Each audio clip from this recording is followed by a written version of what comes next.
Salut les magiciens, ici Totoru et bienvenue dans cette première ronde du tournoi mensuel de décembre du Vise. Dans celle-ci, on va voir s'affronter les deux Mathieu, un qui joue Niv-Mizzet 5C et un autre qui joue Kellan Mono Rouge. On attaque directement, c'est Mathieu à droite qui joue Kellan qui commence la partie avec T1 Général.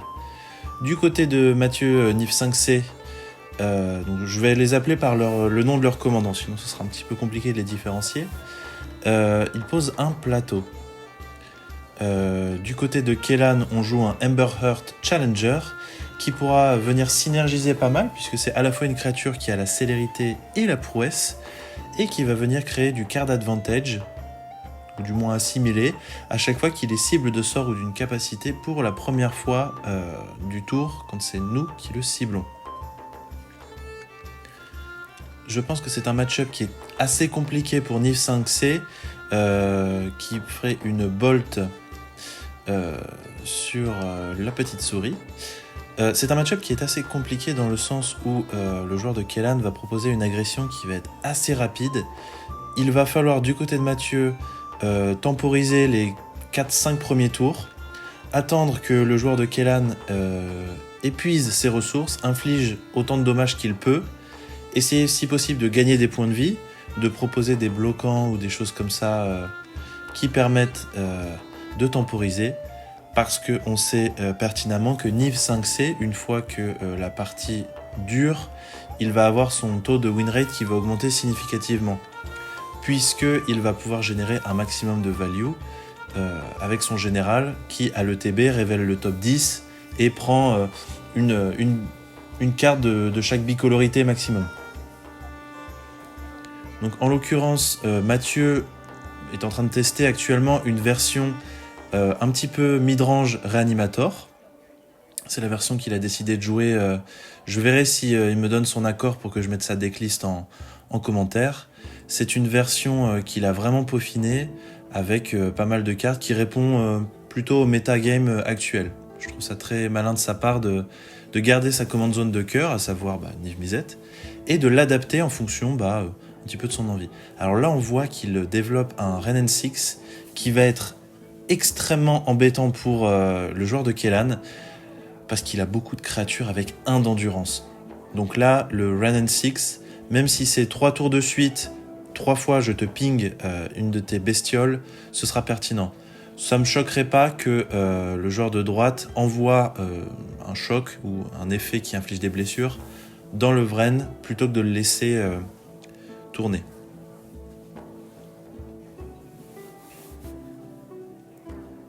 Voyons voir ce que Mathieu, donc le joueur de droite, va pouvoir proposer.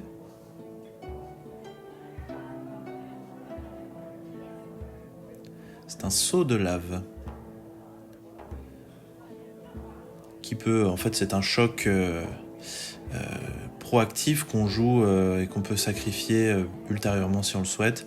En l'occurrence, ça me semble pertinent, comme je le disais, de venir détruire le Renin 6, qui peut, non seulement parce qu'il y a un fetch qui a été mis au cimetière préalablement, donc on sait pour sûr que le joueur de Niv 5C pourrait assurer tous ses land drops s'il le souhaitait. Donc voyons voir ce que le joueur de gauche va pouvoir nous proposer. Pour 3 Cosmic Rebirth en ciblant Renin 6. Donc là, il fait d'une pierre deux coups. À la fois, il gagne 3 PV, donc c'est l'équivalent d'une bolt qui pourrait lui être infligée ultérieurement.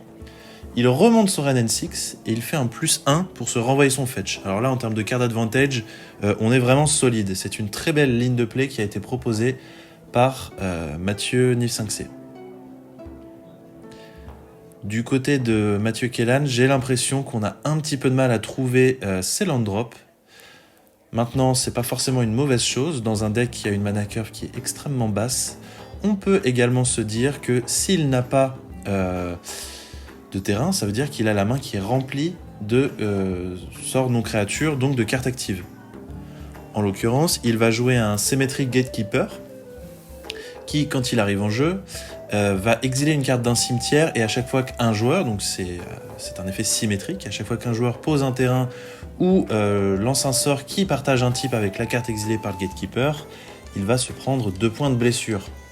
En l'occurrence, c'est encore une fois une créature qui n'a que 1 d'endurance, qui se prend un tick down de Rennen Six, qui fait un taf mais plus que solide dans cette partie et qui remplit tout à fait le plan de jeu de Mathieu Nif 5C qui cherche à temporiser. Du côté de Mathieu, on essaye de proposer des drop 2 les uns après les autres, étant donné qu'on a quand même un petit peu du mal à aligner nos land drop. Karizev, qui manque de célérité dans cette configuration.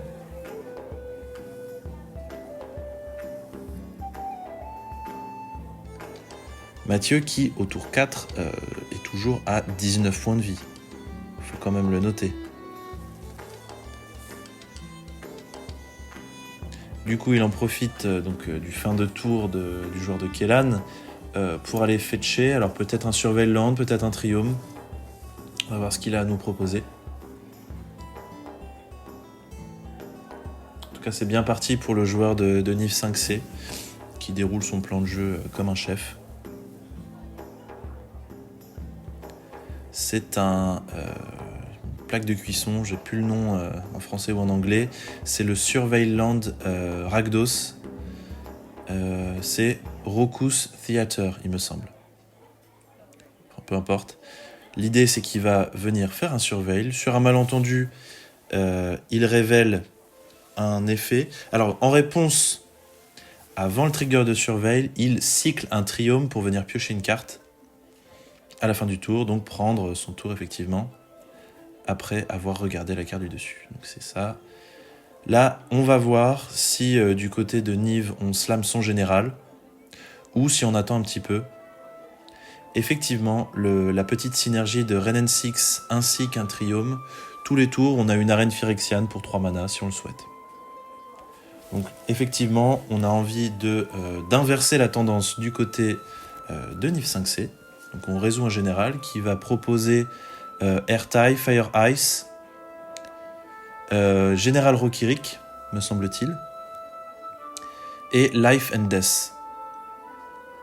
Donc un sort de réanimation, un sort qui anime les terrains pour les transformer en 1-1 jusqu'à la fin du tour, pour Life and Death. Général Ferus Rokirik, ça permet à chaque fois qu'on lance un sort multicolore de créer un jeton 4-4 artefact golem. Et c'est une 3-1 pour 3 qui a la défense talismanique contre le monochrome. Donc ça ne veut pas dire la protection, mais ne peut pas être la cible de sort ou de capacité que nos adversaires contrôlent. Donc effectivement, pour 5 mana, on pose une 6-6 vol et on pioche 3 cartes actives. Je pense que là, du côté de Mathieu, on peut se permettre effectivement en fin de tour de défausser des cartes, tellement on est bien. Voyons voir si Mathieu arrive à passer à travers ce Niv 5C qui peut proposer une cloque de plus ou moins 3 ou 4 tours en fonction de si Mathieu se pique, mais également en fonction des pings, donc du -1 de Rennen Six qui peut infliger 1. On voit que Mathieu Kellan a pioché son 3e terrain. On voit qu'il a un brésier calcinant, me semble-t-il, qui inflige 1 ou 3 en fonction de si on a le touche terre à la fois une créature et à la fois son propriétaire.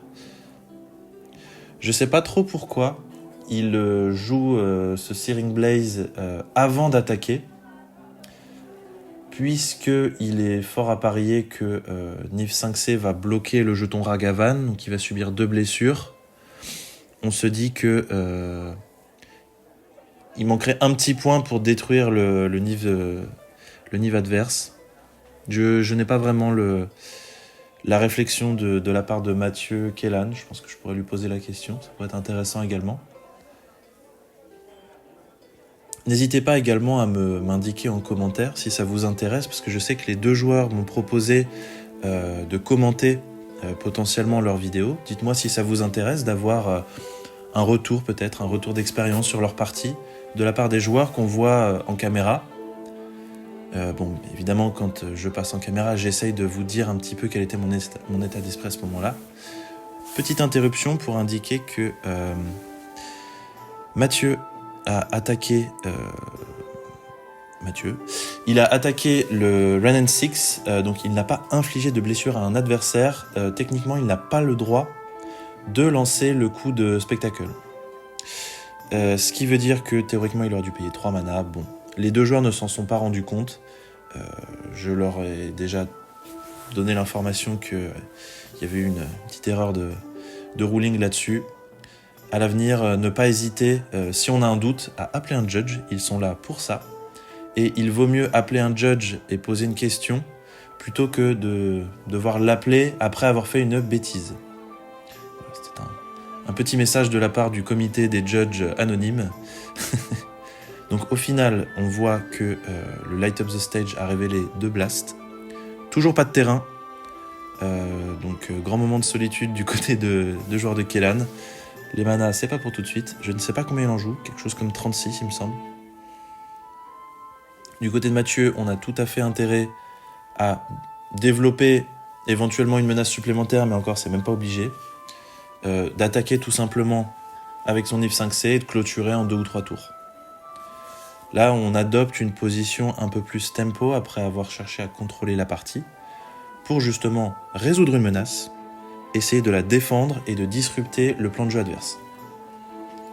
En l'occurrence, on sait qu'il y a un Fire and Ice du côté de Mathieu qui peut être là lancé pour n'importe quel côté. En l'occurrence, je me pose la question, mais il me semble que Fire and Ice, quand il est dans la bibliothèque, enfin dans une autre zone que la pile, il est considéré comme bicolore, d'où le fait qu'on puisse le prendre sur le trigger de Niv Mizzet. Par contre, sur la pile, il est soit bleu, soit rouge.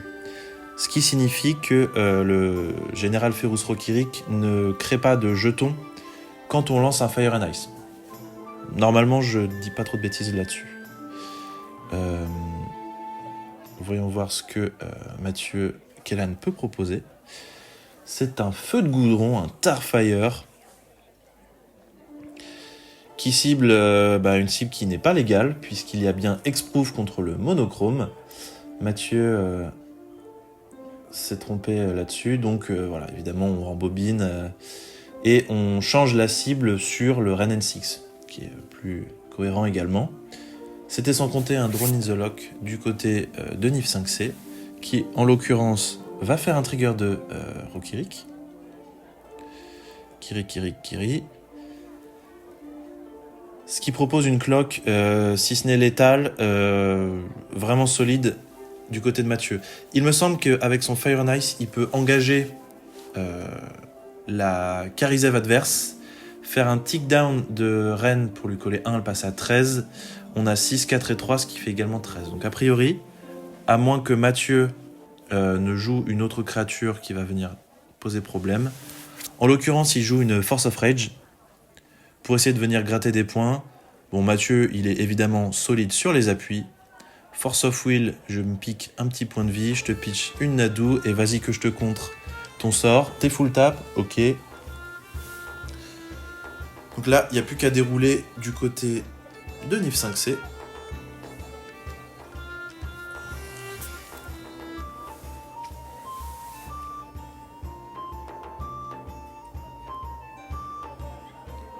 Effectivement, pour 2, on lance Ice. Je t'engage ta Karizev, je pioche une carte, phase d'attaque, bim bam boum. Tu passes à 1. Et hop, crotte de nez. Vas-y que je t'envoie un tick down de Ren N6. C'est donc Mathieu Niv 5C qui remporte cette première partie. Et c'est Mathieu Kellan qui commence sur les chapeaux de roue avec un Goblin Guide. Goblin Guide qui est historiquement un des meilleurs drop 1 rouge, étant donné qu'il est 2 de force mais également 2 d'endurance avec la célérité pour 1 petit mana. Alors on pourrait évidemment parler en long, en large, en travers des personnes qui sont plutôt pour ou contre cette carte, étant donné qu'elle peut potentiellement faire du card advantage mais pour l'adversaire, étant donné que quand il attaque, l'adversaire révèle la carte du dessus et si jamais c'est un terrain, il la met dans sa main. Il faut garder également à l'esprit que ça donne l'information sur les cartes que l'adversaire va piocher. Donc en fait, on prend l'information sur les pioches additionnelles de l'adversaire. Du côté de Niv 5C, on pose un Triome. Du côté de Mathieu, au tour 2, on joue un Slickshot Show-Off. Je pense que pour tous les amateurs de standard, on n'a plus forcément besoin de présenter à quel point cette carte est explosive et peut proposer des létales sorties très rapidement. En l'occurrence, du côté de Nif 5C, on est déjà à 15. Donc c'est vraiment une agression qui est moins temporisée qu'à la partie précédente. En même temps, il faut dire qu'il nous avait sorti le grand jeu.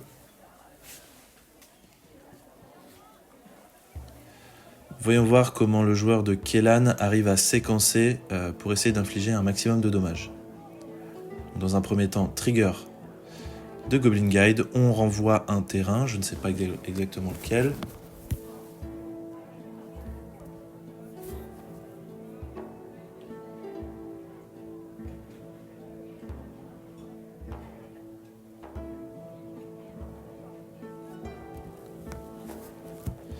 Et on lance également son général, à savoir Kellan. Il y a également une petite possibilité du côté de Mathieu Mono Rouge, c'est de swapper. Donc il y a plusieurs possibilités, ça peut être potentiellement Norin ou Feldon, puisque Karizev c'est un petit peu outrepassé. Ça va dépendre des match-ups, mais dans certains match-ups où typiquement il y a des créatures avec le lien de vie et qu'on a quand même envie de passer, swapper dans Norin peut être assez intéressant. Le gros upside de Kellan dans un premier temps, c'est qu'il peut bloquer, que c'est un mana sink, donc en l'occurrence quand la partie dure, qu'on a trop de terrain, on va pouvoir la rentabiliser en le faisant grandir, le faisant grossir, le transformer que ce soit en détective mais également en peuple fée. Je ne sais plus exactement quel type, peu importe, mais venir puiser les manas qui ne nous serviraient pas à grand chose pour créer à la fois du card advantage mais également créer une menace qui est plus conséquente. Alors ça c'est une carte que j'adore du côté de Nif 5C, c'est à savoir un Nizet Charm. Il le joue pour le côté Vasik pour 2, je te colle 2. En l'occurrence ça détruit une créature. C'est vraiment une carte qui est assez polyvalente et qui répond tout à fait aux critères de Nif 5C, remplir la curve des bicolorés. Du côté d'Izet, il y a quand même pas mal de cartes assez pertinentes, mais je trouve que son ajout est vraiment sympathique, notamment pour tous ses modes, mais également le mode Draw 2, Discard 2 dans une version un petit peu plus midrange Reanimator. On conclut son tour du côté de Nif 5C avec un Delighted Halfling, qui va permettre au prochain tour de lancer un Nif 5C. En l'occurrence, il est incontrable, mais on s'en fiche un petit peu. Quoique, il y a Reb et Pyroblast qui peuvent être joués potentiellement du côté de Mathieu. Il me semble qu'il ne joue pas la carte. On propose un Feldon pour essayer de continuer d'agresser tant bien que mal, qui se prend sa mana leak. Trigger de Goblin Guide à la phase d'attaque. On décide du côté de Mathieu de temporiser, je pense que c'est assez raisonnable de sa part, pour éviter de se prendre trop de blessures, de jouer son général mais de mourir à la reach.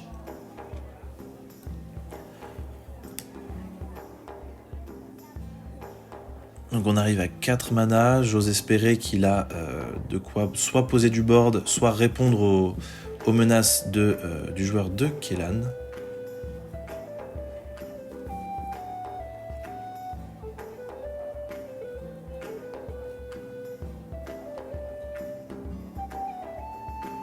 Petit moment de réflexion. Alors on voit que le joueur de Kellan soit n'a pas eu de chance, soit joue assez peu de terrain, puisqu'il est resté bloqué lors des 2 parties à plus ou moins 2 ou 3 terrains.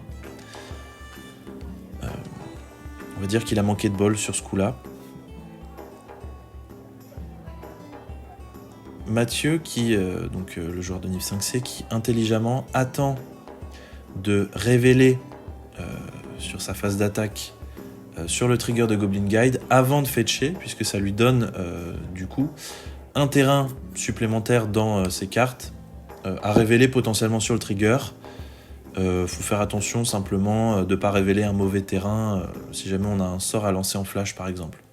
Bon, en l'occurrence ce n'est pas le cas je pense. Pour 3 mana, on propose encore une fois un Cosmic Rebirth qui permet de remonter un fetch, d'éponger une phase d'attaque ennemie du Goblin Guide, de temporiser tant bien que mal, Fin de tour, on fetch. Potentiellement un Surveil land, à voir si c'est un Surveil ou un Triome.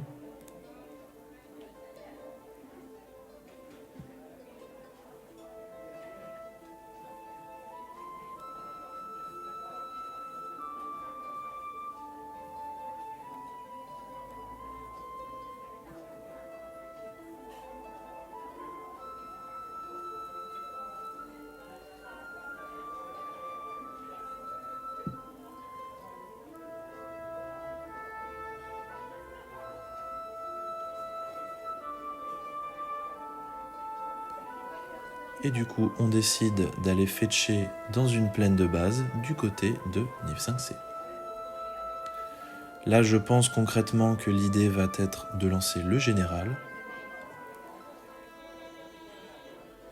de proposer un board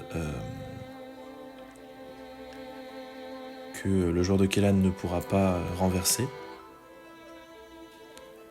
Donc on était encore pendant la phase d'attaque. En main phase 2, du côté de Kellan, on joue un Cemetery Gatekeeper qui va venir exiler un terrain. Ce qui permet d'aller potentiellement chercher les derniers dégâts de gratte. Étant donné que du côté de Kellan, on est encore à 20 points de vie, on peut se le permettre. Après, comme on a pu le voir... Ah, donc il décide de jouer... d'exiler plutôt une créature, autant pour moi.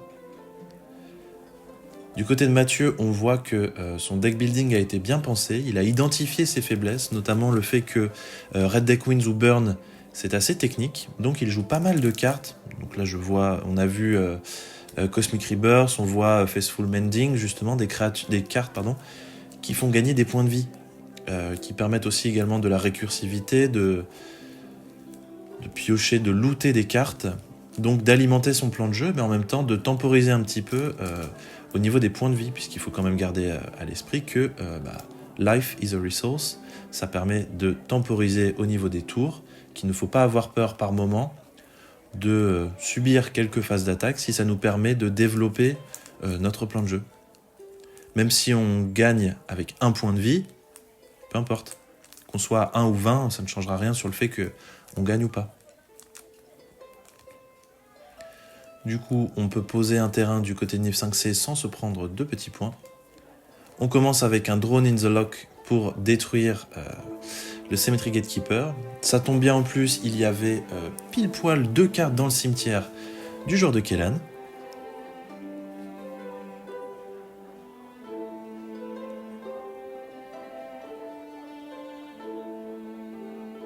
Voyons voir si Mathieu Nif 5C a un follow-up. Pour 4 mana, ça y ressemble. Force Erlingas, d'accord. Donc il va le lancer pour X égale 2. L'idée, c'est de poser deux humains et chevaliers qui vont avoir à la fois célérité et piétinement. Et si jamais il inflige des blessures de combat ce tour-ci, il récupère le monarque. Donc ça veut dire qu'il va pouvoir piocher à la fin de ses tours.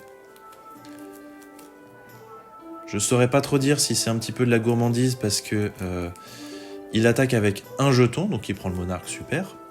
Mais il en garde un en tant que bloquant pour venir justement bloquer le Goblin Guide. À voir si Mathieu ne va pas tout simplement lancer un blast dans le jeton pour venir attaquer et récupérer le monarque. Donc il va peut-être y avoir des va-et-vient.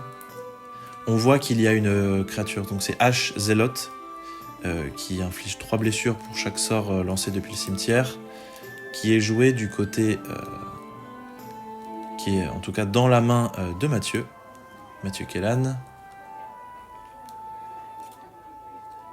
On va voir si jamais il lance cette carte. C'est effectivement le cas. Du coup, du côté de Mathieu Nif 5C, on lit Ash Zealot pour éviter de se faire avoir. C'est à la fois une créature qui a la célérité, mais également qui a l'initiative. Donc, faut faire attention et ne pas bloquer bêtement avec le jeton humain. Donc, en l'occurrence, ça va détruire le Goblin Guide, mais pour le coup, du côté de Kellan, on va pouvoir récupérer le monarque et, on l'espère, piocher enfin son 3e terrain, parce que là, ça commence à faire beaucoup de land drop ratés. Bon, du côté de Mathieu, on n'est qu'à 8 points de vie, mais on est quand même relativement frais.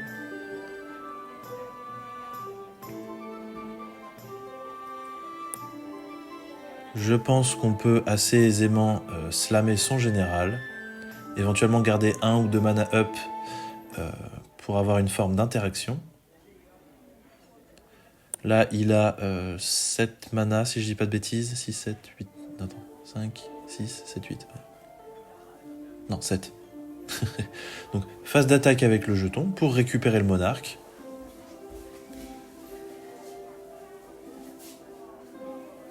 Du coup, pour 5, on lance un Yves Misette. Pas de Red Elemental Blast du côté de Mathieu. Alors, voyons voir qu'est-ce qu'il va révéler. No More Lies, donc un contre. Grist, assez intéressant qui joue Grist dans cette version. Je sais plus comment ça s'appelle, mais ça c'est un sort, c'est un gros ton qui se meule pour bouncer ou renvoyer une carte de son cimetière dans sa main. Et la carte du dessus, j'arrive pas trop à identifier ce que c'est. Ah, c'est un Vanishing Verse en blanc-noir qui va exiler un permanent monochrome.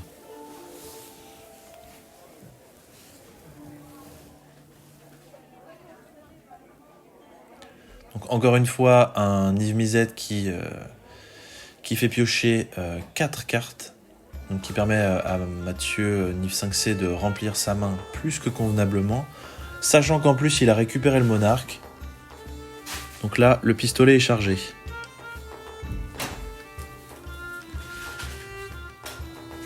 Il peut même se permettre de défausser des cartes qu'il a récupérées dans sa main sur le trigger de Niv Mizzet.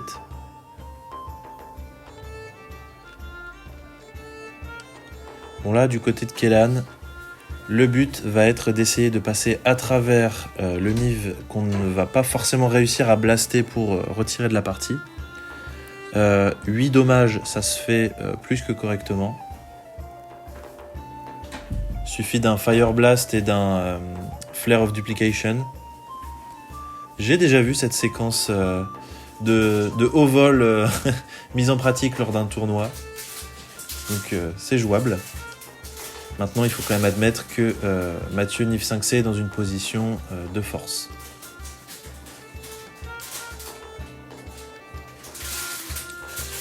Voyons voir ce que le joueur de Kellan a à nous proposer. Là, on est sur un des tours de bascule, des tours critiques de la partie.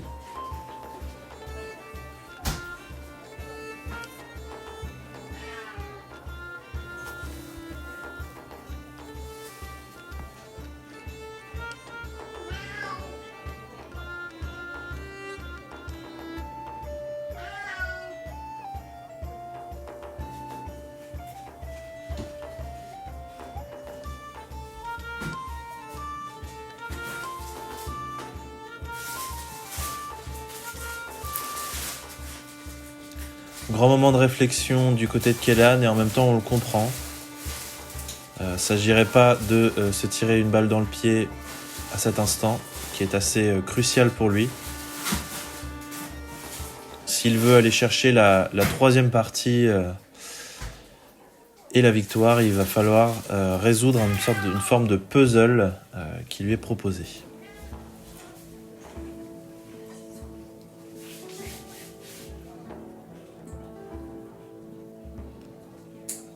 Alors, voyons voir ce qu'il nous propose. Il montre le cimetière à son adversaire.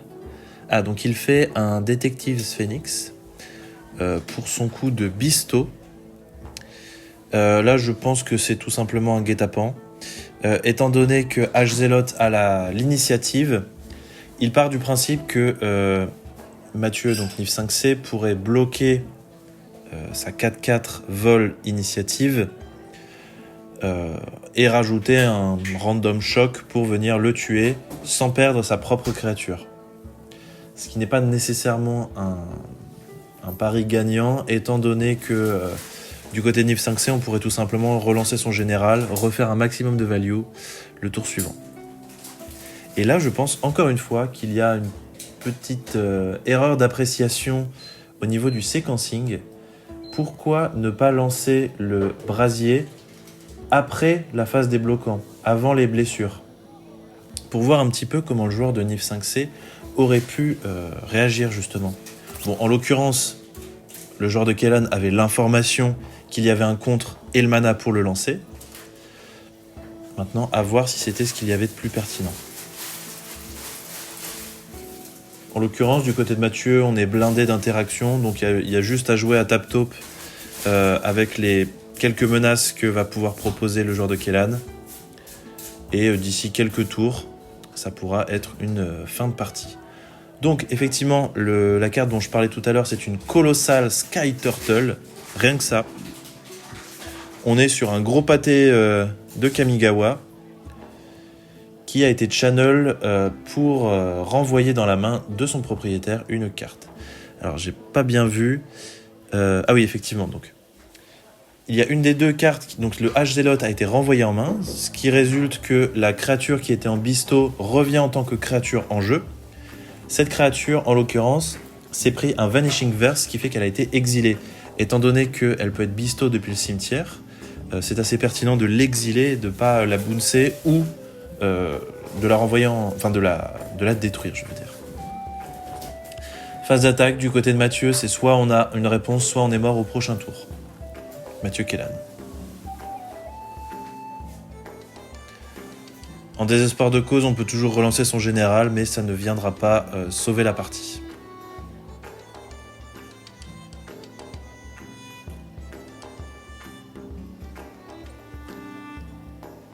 Donc on décide de ne pas relancer son H-Zealot, ça veut très probablement dire qu'on a des interactions. Ah, on voit qu'il a posé aussi une Arena of Glory, ce qui fait qu'il peut potentiellement donner célérité à une créature. Voyons voir ce qu'il peut proposer pour 4 ou peut-être une Headliner Scarlet. Alors non, ça c'est un Sunspine Lynx qui fait... alors je me souviens plus la carte parce qu'elle a été bannie. Qui fait un effet quand il arrive en jeu. Déjà, il y a 2 passifs. Les joueurs ne peuvent pas gagner de points de vie, les dommages ne peuvent pas être prévenus. Quand il arrive en jeu ensuite, chaque joueur subit un nombre de blessures proportionnel au nombre de terrains non base qu'il contrôle. En l'occurrence, Mathieu est à 8. Il a 8 terrains non base. Ce qui veut dire que le Lynx est létal à l'ETB. On va donc voir si jamais il arrive en jeu. Étant donné que Mathieu a tendance, là en l'occurrence, à pas mal réfléchir, on imagine qu'il a plus de contre.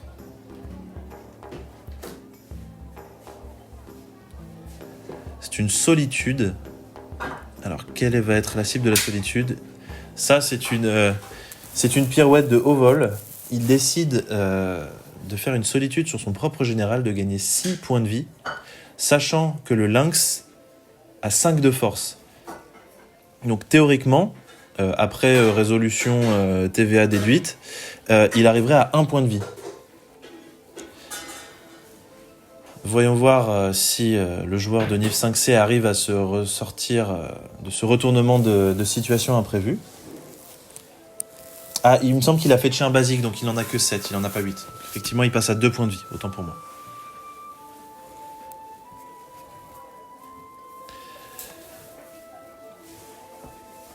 Donc là, c'est super, parce que ça veut dire que le joueur de Kellan en a encore un petit peu sous le pied, qui peut potentiellement arracher cette victoire qui ne lui semblait pas promise. Ça, c'est sûr.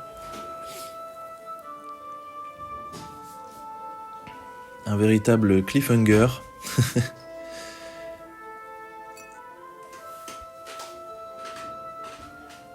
Alors, qu'est-ce qu'on a à proposer du côté de Mathieu ? Déjà, phase d'attaque, on récupère le monarque. Flash. Faut que je vois au niveau de ses manas. Ouais, a priori, c'est flash aller-retour. On a suffisamment de cartes au cimetière. On le joue une fois, 2 fois. C'est donc Mathieu Nif 5C qui indique que c'est pas parce qu'on joue 5C qu'on perd forcément contre Burn ou Red Deck Queens. C'est une belle démonstration de force de sa part, en plus avec l'élégance de gagner 2-0. Maintenant, il faut quand même remettre en contexte que le joueur de Kellan n'a pas touché ses terrains, qu'il y a eu peut-être quelques optimisations encore à faire au niveau du séquençage. Donc je pourrai en discuter avec le joueur directement après. On passe ensuite à la prochaine ronde qui verra s'affronter Ezio contre le joueur de Kellan, donc Mathieu, qu'on vient de voir. C'était Totoro, je